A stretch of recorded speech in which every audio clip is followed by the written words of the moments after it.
अस्सलाम वालेकुम। तो नाज़रीन, कैसे हो आप सभी लोग? अल्हम्दुलिल्लाह से बिल्कुल ठीक होंगे, आप लोगों की दुआ से मैं भी ठीक ठाक। तो चलो आज का हम नया वीडियो करते हैं स्टार्ट, और ये हम वीडियो रखेंगे अपनी जो आने वाला एक हमारा फेस्टिवल है, त्योहार है बहुत ही ज़्यादा खुशी का। तो उसके ऊपर आज का हम जो अपना टॉपिक रखने वाले हैं, तो आज का हमारा टॉपिक है बकरा ईद के ऊपर। तो माशाल्लाह से हर मुसलमान को वैसे तो मालूम ही है कि बकरा ईद क्या है, क्यों मनाई जाती है, और सब कुछ पता है बकरा ईद वाले दिन क्या होता है क्या नहीं होता। लेकिन फिर भी हमारे कुछ भाई जो हैं उनके अंदर कुछ डाउट्स रह जाते हैं, या फिर छोटी मोटी बातें जो वो नहीं जानते हैं, और कोई उनसे अगर कुछ बातें पूछ ले वे कि जैसे कि बोलते कि क्या जानवर कत्ल करते हैं, जानवर को काटते हैं वगैरह वगैरह। हाँ, लाखों तरीके के लोग इस दुनिया में रहते हैं। तो इसके लिए पता होना जरूरी है कि भाई बकरा ईद मनाई क्यों जाती है, इसके पीछे का रीजन क्या है। और क्योंकि हम लोगों को तो पता है, बट हमसे कभी कभार कोई सवाल कर ले और हम कुछ ना बता पाए तो ये बड़ी शर्मिंदगी की सी बात होगी। तो हमें पता होना चाहिए, क्योंकि फेस्टिवल हमारा है, त्योहार हमारा है, तो हमें अपने बारे में तो नॉलेज होनी चाहिए ना। कोई दूसरा क्या कर रहा है क्या नहीं कर रहा, हमें उससे मतलब नहीं है, तो हमें अपने आप से तो मतलब है ना। तो हमें अपने बारे में पता होना चाहिए। तो चलो आज का वीडियो करते हैं हम आज एक नए यूट्यूबर के साथ में, जिनके मैंने काफी सारे वीडियोस देखे हैं। वो काफी अच्छे डिटेल्स के साथ में और काफी अच्छी तरीके से बढ़िया वीडियोस बनाते हैं। मुझे इनकी वीडियो काफी ज्यादा पसंद भी आए। तो आज चलिए रमशा सुल्तान से ही पता करते हैं, और उन्हीं के वीडियो से देखकर आज देखते हैं कि बकरा ईद क्यों मनाया जाता है। तो बिना देरी किए करते हैं वीडियो स्टार्ट।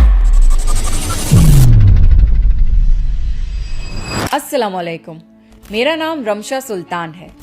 आपने देखा होगा कि बकरीद के मौके पर दुनिया भर में मुसलमान कुर्बानी करते हैं, और आप सोचते होंगे कि ऐसा क्यों किया जाता है। चलिए आज आपको बताते हैं कि इसके पीछे की कहानी और विजडम क्या है। हजारों साल पहले की बात है। इब्राहीम अलैहिस्सलाम अल्लाह के नबी और पैगंबर थे। एक दिन जब इब्राहीम अलैहिस्सलाम सो रहे थे तो उन्होंने एक ख्वाब देखा, जिसमें अल्लाह ने इब्राहीम अलैहिस्सलाम से फरमाया कि इब्राहीम, आपके नजदीक जो सबसे प्यारी और महबूब चीज हो, आप उसे अल्लाह की राह में कुर्बान कर दीजिए। अब यहाँ आपको बता दूं कि अल्लाह अपने बंदों का और खास तौर से नबियों का इम्तिहान लेता है, ये देखने के लिए कि इंसान अल्लाह से ज्यादा मोहब्बत करता है या अल्लाह के दिए हुए तोहफों से ज्यादा मोहब्बत करता है। नबी और पैगंबर के ख्वाब सच्चे होते थे। वो जो भी ख्वाब में देखते थे वो अल्लाह का हुक्म होता था। तो ये ख्वाब देखने के बाद इब्राहीम अलैहिस्सलाम ने अपने ऊँटों के जत्थे में से 100 ऊँट कुर्बान कर दिए। आज के जमाने में ये 100 कीमती गाड़ियां सैक्रिफाइस करने के बराबर है।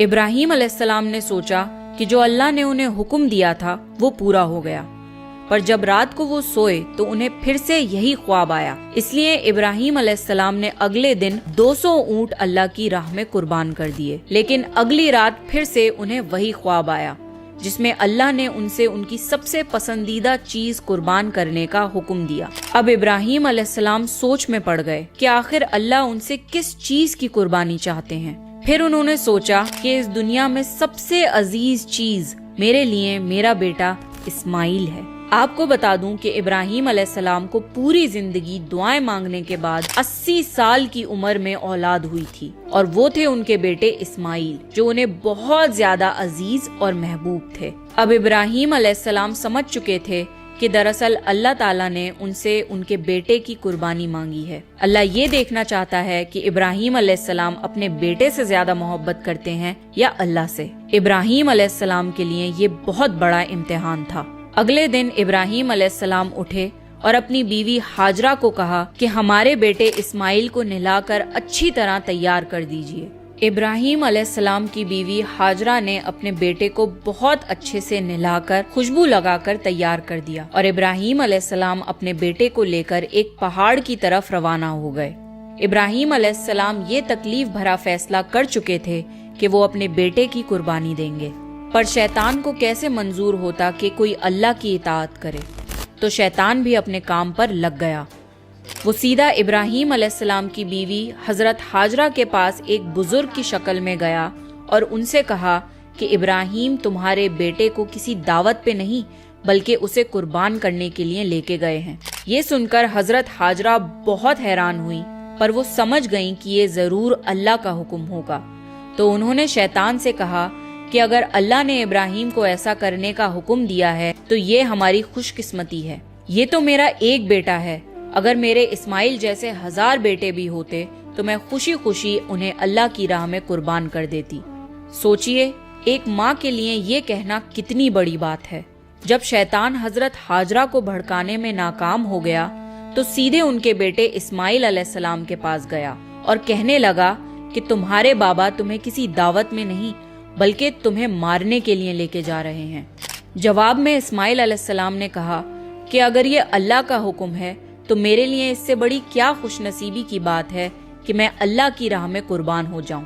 13 साल के बच्चे में इतनी समझ और बहादुरी होना कितनी बड़ी बात है। यहाँ भी जब शैतान नाकामयाब हो गया तो वो इब्राहिम अलैहिस्सलाम को भड़काने की कोशिश करने लगा कि तुम्हें ये बेटा इतनी मन्नतों से मिला है, अगर तुमने इसे कुर्बान कर दिया तो बुढ़ापे में तुम्हारा सहारा कौन बनेगा, और अगर अल्लाह ने ये कुर्बानी भी कबूल नहीं करी तो तुम्हारा कितना बड़ा नुकसान हो जाएगा। ऐसा मत करो। शैतान हर तरह से उन्हें बार बार बहकाने की कोशिश करता रहा और गुस्से में आके इब्राहिम अलैहिस्सलाम ने शैतान को पत्थर मारे। यही वजह है कि जब लोग हज पे जाते हैं तो शैतान को आज भी कंकड़ी मारते हैं और ये हज के अहम अरकानों में से एक है। शैतान के जाने के बाद इब्राहिम अलैहिस्सलाम ने अपने बेटे को सारी बात बताई तो इस्माइल अलैहिस्सलाम ने फरमाया कि बाबा, अगर ये अल्लाह का हुक्म है तो मुझे ये मंजूर है। आप बस मेरे हाथ पैर बांध दिए और अपनी आंखों पे पट्टी भी बांध लिए ताकि आप जब मेरी गर्दन पर छुरी चलाएं तो आपको तकलीफ ना हो और आप ये करने से मुकर न जाएं। बस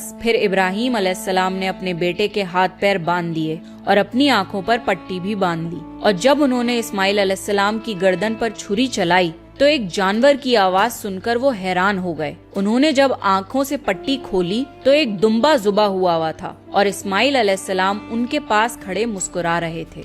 तब आसमान से अल्लाह ने इब्राहिम अलैहिस्सलाम से फरमाया, इब्राहिम, आप इस इम्तिहान में कामयाब हो गए। हमने आपकी ये कुर्बानी कबूल की। आपका ये इम्तिहान कयामत तक याद रखा जाएगा और आपकी इस सुन्नत को ईमान वाले लोग हर साल याद रखेंगे और हर साल अल्लाह की राह में कुर्बानी पेश करेंगे। इब्राहिम अलैहिस्सलाम की इस सुन्नत को अल्लाह ने आने वाली नस्लों के लिए इबरत बनाया और इसीलिए मुसलमान हर साल हज के मौके पर कुर्बानी करते हैं। बकरीद पर जो भी हलाल जानवर कुर्बान होते हैं उनके गोश्त को 3 हिस्सों में बांटा जाता है। पहला हिस्सा गरीबों और मिस्कीनों में बांटा जाता है, दूसरा हिस्सा रिश्तेदारों में दिया जाता है और तीसरा हिस्सा खुद अपने घर में रखा जाता है। आपको ये पता होना चाहिए कि बकरीद के मौके का गरीब लोग साल भर इंतजार करते हैं क्योंकि यही साल का इकलौता मौका होता है जब उन्हें गोश्त खाना नसीब होता है।